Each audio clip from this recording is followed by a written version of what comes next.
उपाध्यक्ष महोदय जी, भारत जगत गुरु है। इतिहास में ऋषियों, मुनियों और विद्वानों ने जीवों के संदर्भ में बहुत कुछ लिखा है। जैव विविधता के विषय में जितना ज्ञान भारतवर्ष में समाहित है, उतना ज्ञान संसार के किसी भी देश में नहीं है। मैं एक श्लोक के माध्यम से बताना चाहूँगी कि धरती पर जीवों की संख्या कितनी है, लेकिन एक एक दो दो लाख पौधों की संख्या की दुहाई देकर संसार में देश अपने आप को ऊंचे स्थानों पर बैठाने की कोशिश करते हैं, जिन्होंने यह साक्षी दी है। कल पशुधन आयात पर जब चर्चा हो रही थी तो मेरे मन में वेदना थी कि पशुधन आयात में मात्र पशुओं को गिना जाना चाहिए था, जबकि उसमें जल में रहने वाले जीवों को भी गिना जा रहा था। नीम के पौधे की आज संसार भर में बात होती है। हमारे यहाँ तो नीम वैद्यों, हकीमों की दवाओं में हमेशा काम आता रहा है तथा लोग उसको बड़े पैमाने पर रोपते रहे हैं। आज से नहीं वरन पुराने ज़माने से हमारे लोग पीपल के पेड़ की पूजा करते रहे हैं। उन अज्ञानी लोगों को चाहे यह पता नहीं था कि पीपल का पेड़ दिन रात ऑक्सीजन देता है, लेकिन वे उसे देवतुल्य समझते हैं। देवतुल्य तो समझा जाता है जो मानव के जीवन को सृजित और विकास करने में सहयोग देता है। मेरा निवेदन है कि हमारे देश में ऐसे ऐसे दुर्लभ पौधे और जड़ी बूटियां हैं जिनका जिक्र हमारे शास्त्रों में है। रामायण में तो संजीवनी की कथा सबने सुनी है। नामांकन की व्यवस्था पौध संरक्षण में की गई है। इसको पारदर्शी और सर्वग्राही बनाया जाए, जिससे अनपढ़ व्यक्ति भी उसको समझ ले और अपने हकों को सुरक्षित करने के लिए आगे बढ़ सके। मैं अपने अल्प ज्ञान के माध्यम से कहना चाहूँगी, भारत वह गरिमावान देश है जिसके अंदर इस तरह के पौधे हैं जो संसार भर में नहीं हैं, क्योंकि भारत की जलवायु सब तरह की जलवायु को अपने अंदर समाहित किए हुए है।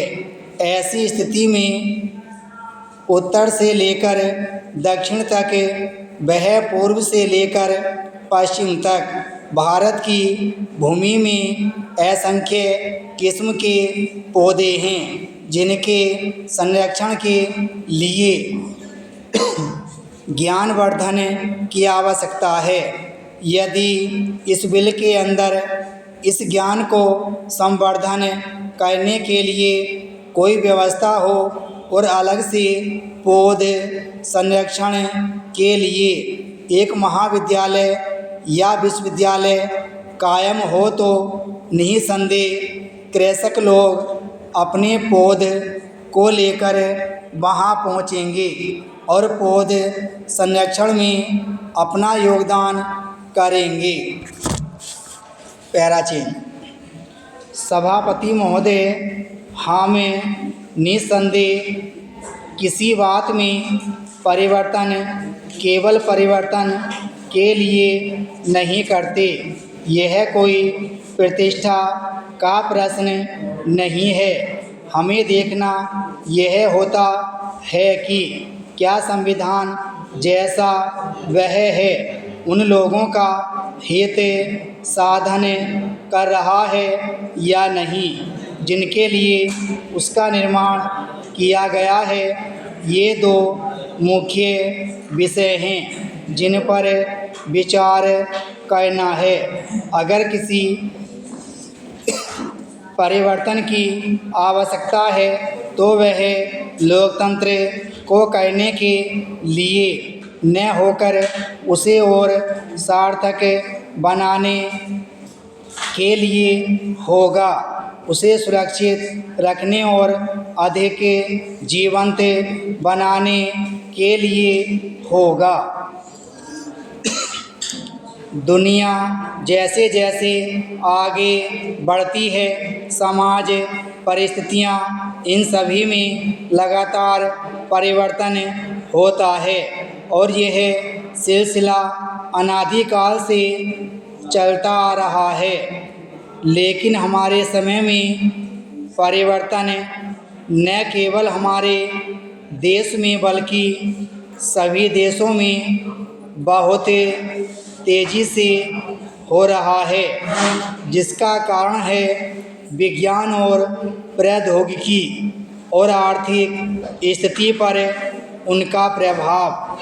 प्रत्येक समाज को जीवित रहने के लिए और जो भी चुनौतियां सामने आएं उनका उत्तर देने के लिए इस प्रगति के साथ कदम मिलाते हुए आगे बढ़ना होता है। आप सबको इस समस्या पर इसी दृष्टि से विचार करना है। जैसा कि मैंने कई अवसरों पर कहा है, हम निश्चय ही कानून विशेषज्ञों की सलाह और उनके लंबे अनुभव का लाभ अवश्य ही उठाना चाहते हैं। इस मामले में मैं समझती हूँ कि विचार विमर्श में उनके अलावा ऐसे व्यक्तियों को भी भाग लेना चाहिए जिन्हें ऐसी कुछ समस्याओं की जानकारी है जिनका सामना लोगों को अपने सामान्य दैनिक जीवन और कामकाज के दौरान करना पड़ता है। दोनों प्रकार के लोगों के बीच विचारों का आदान प्रदान होना चाहिए। शिक्षा संबंधी सबसे नवीनतम सिद्धांत वह है जिसे अनौपचारिक शिक्षा कहा जाता है।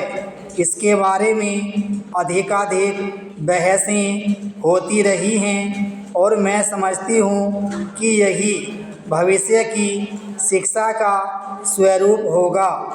इसकी एक विशेषता यह है कि विभिन्न प्रकार के लोगों के बीच इस प्रकार का विचार विनिमय आवश्यक है और चाहे जिस प्रकार के प्रश्न पर विचार हो रहा हो उसमें भाग लेने वाले सिर्फ वे नहीं होने चाहिए जिन्हें उस विषय का अनुभव हो, बल्कि समाज के व्यापक वर्गों के लोग भी होने चाहिए। इससे विशेषज्ञों को भी गैर विशेषज्ञ लोगों की समस्याएं समझने में सहायता मिलती है जो वास्तव में प्रगति में सहायक हैं। विराम स्टॉप।